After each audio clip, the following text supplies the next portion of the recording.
My only goal was to make a living as an actor. That was my only thing. If I felt like if I was making a living as an actor and I call myself an actor professionally, then that was a miracle.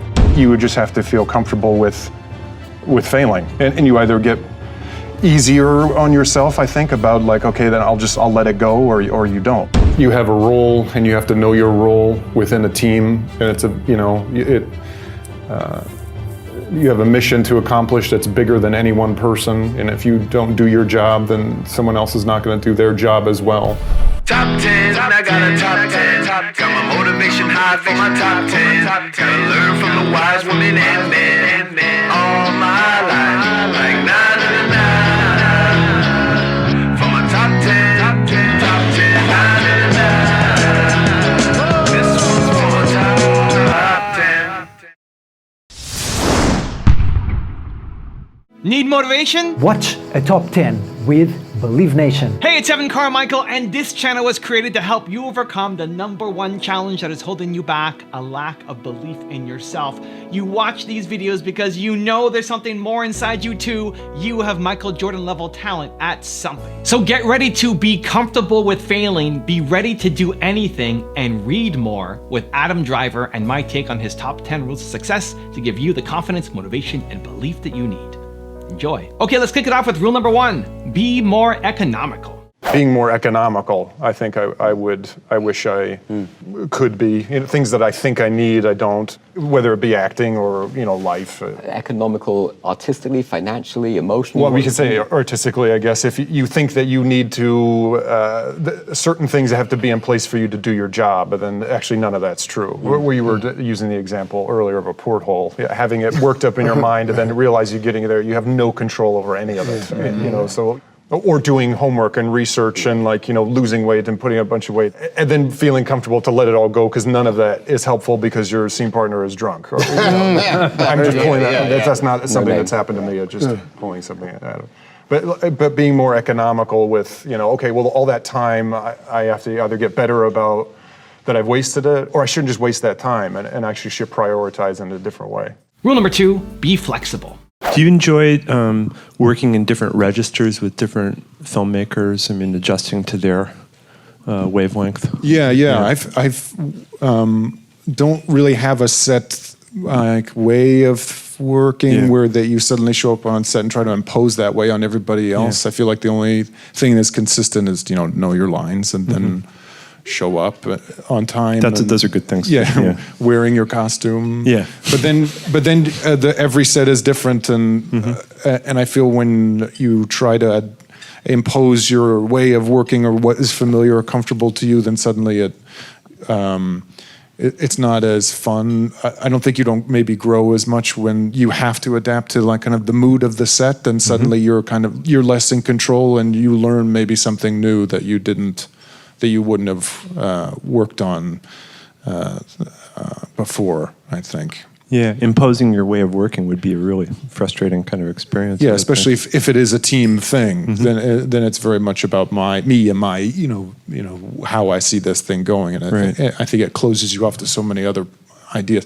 That's also even in acting. I think when you're if you have an idea of how it goes and you show up and you just do your idea, then there's so many other possibilities to get to the same result. So why would you shortchange yourself and not kind of set yourself up to fail by not listening to anybody else that's around you? And again, a lot of great people want to work with Jim, so he's surrounded you with all these great people. Why would you shortchange yourself and not be open to all their ideas? Rule number 3, be ready to do anything.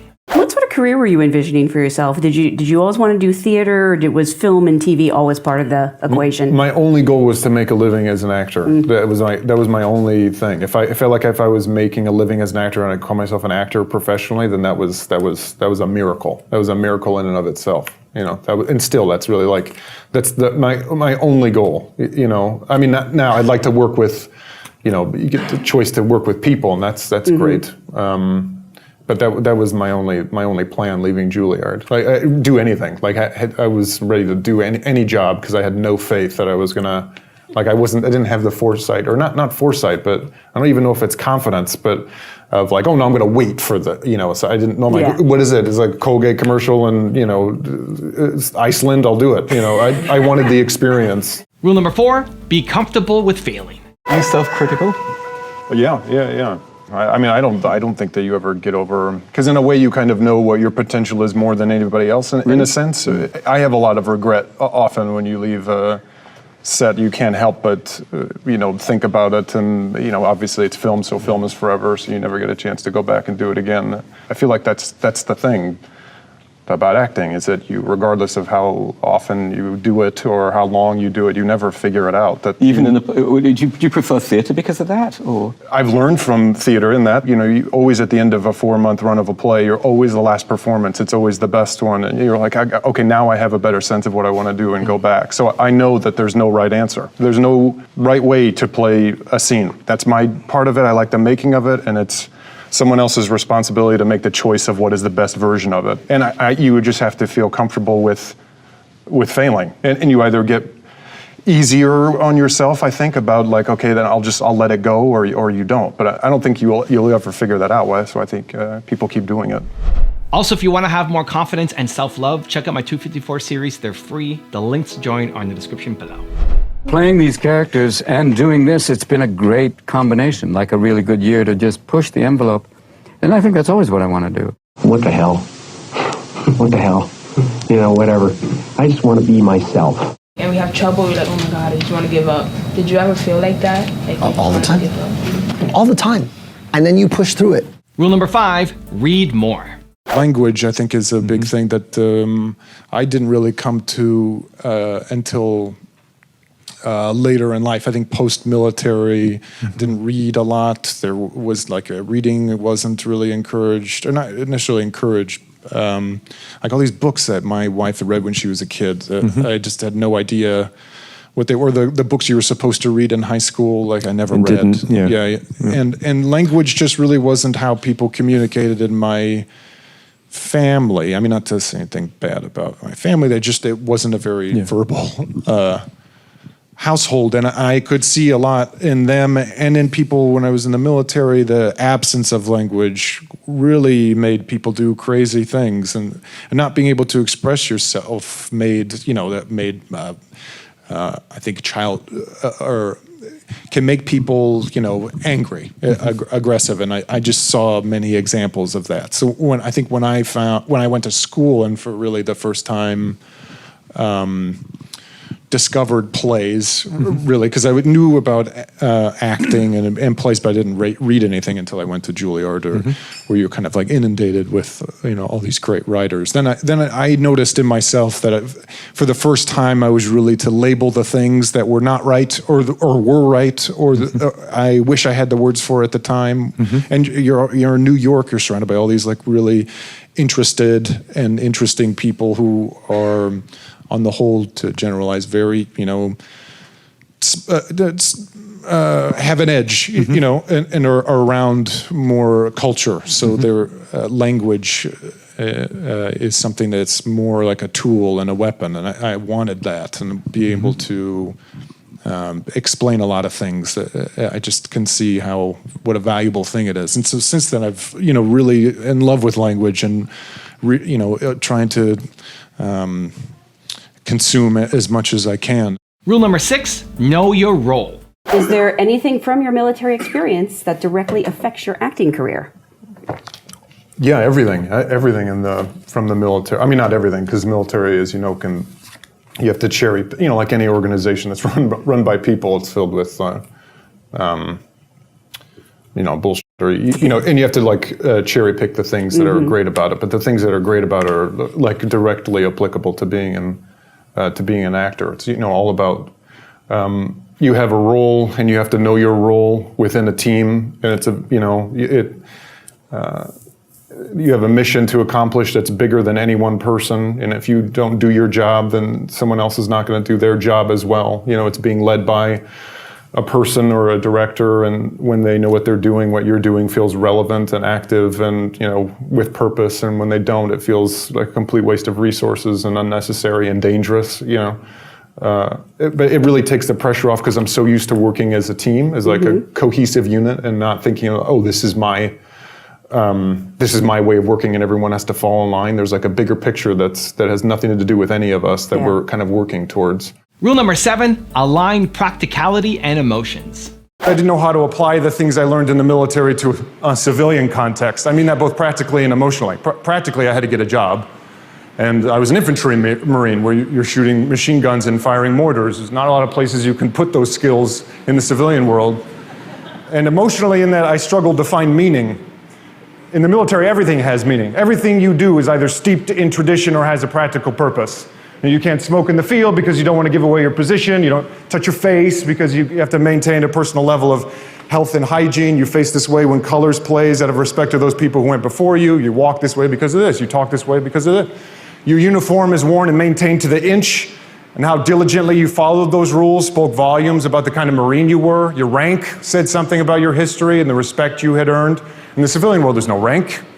Here you're just another body. And I felt like I constantly had to prove my worth all over again. And the respect civilians were giving me while I was in uniform didn't exist while I was out of it. There didn't seem to be a sense of community. Whereas in the military, I felt this sense of community. How often in the civilian world are you put in a life or death situation with your closest friends and they constantly demonstrate that they're not going to abandon you? And meanwhile, at acting school,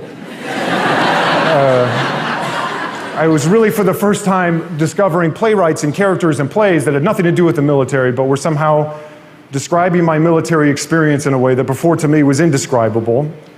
And I felt myself becoming less aggressive as I was able to put words to feelings for the first time and realizing what a valuable tool that was. And when I was reflecting on my time in the military, I wasn't first thinking on the stereotypical drills and discipline and pain of it, but rather these small, intimate, human moments, these moments of great feeling. Friends going AWOL because they missed their families, friends getting divorced, grieving together, celebrating together, all within the backdrop of the military. Rule number 8, serve others. The military is very much a service industry, but acting is also in service of something else. I think I'm also aware of how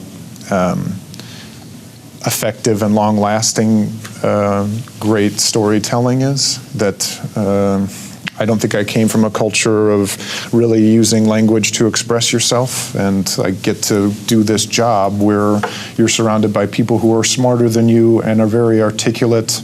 And when that all comes together with a group of other people to tell a story that's bigger than any one person, and the effect is, far better than what you originally intended or thought was possible, and that affects people in a way. Like I can speak from personal experiences, the film or theater that I've gone to that you keep going back to throughout the rest of your life, the theater performances that have affected me for so long, to be able to have that as your job, and that with the potential that could be of service to people is, I think, a pretty amazing career, I guess. Rule number 9, just do it.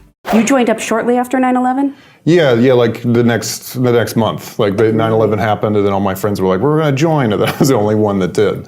So then, no. Yeah, they all came over like, "I'm going to do something." I'm like, "Yeah." Then, were they mad at you about Fight Club, maybe? No. It was like it's a habit when you get groups of guys together. The IQ just goes down, and everyone just grunts at each other, and then decides like one guy has a plan, and then the other guy follows through, and everybody else f***s off. And you were the guy who went in. Yeah, like I think I was gone by February of the next year. Wow. So I was like, because I just made up my mind that I was going to do it, and like if I want to do it, I'm like, what am I waiting around for? Mm-hmm. Like I joined so fast that I remember the recruiter was like, "Are you on the run from the police or something? Like, why do you want to?" I'm like, "Well, just like let's do it. I don't know. Like I don't want to wait. And rule number 10, the last one before a very special bonus clip, is learn to improvise. We did our first performance at Camp Pendleton, and I remember like you can tell people were listening and thinking and really making the connection of how we're presenting it, that it's no sets, no costumes, no lights, that it's all pared down. We're taking any pretense out of it and presenting something that could completely go wrong. I mean, that's what people in the military deal with on a day-to-day, is kind of improving, and there's a structure and training in place, but then once you start doing it, like anything could happen. Now I have a special bonus clip from Adam on how to learn that I think you're gonna enjoy. But before that, it's time for the 3-point landing questions. Let's go from just watching a video to taking action. Here we go. Question number 1. What do you need to just go and do? Number 2. How can you serve someone this week? And number 3. Where can you align your practicality with your emotions? And if you made it this far in the video, I want to celebrate you too. Give me a hashtag believe down in the comments as well. What was Juilliard like? Juilliard is a conservatory, so you're basically there from 8 o'clock in the morning to 11 o'clock at night, thinking about yourself and acting and wearing pajamas and crying, and it's the height of egotism. Yeah, it was. It was difficult transition from the military to acting school, in the acting world. But I didn't know anything about it, and the acting culture or playwrights. I didn't really have a good education until I came to Juilliard, and Juilliard I learned how to learn, I guess, which was invaluable.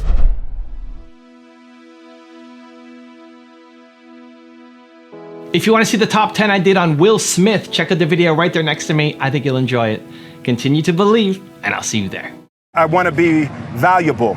I want to be valuable to humanity.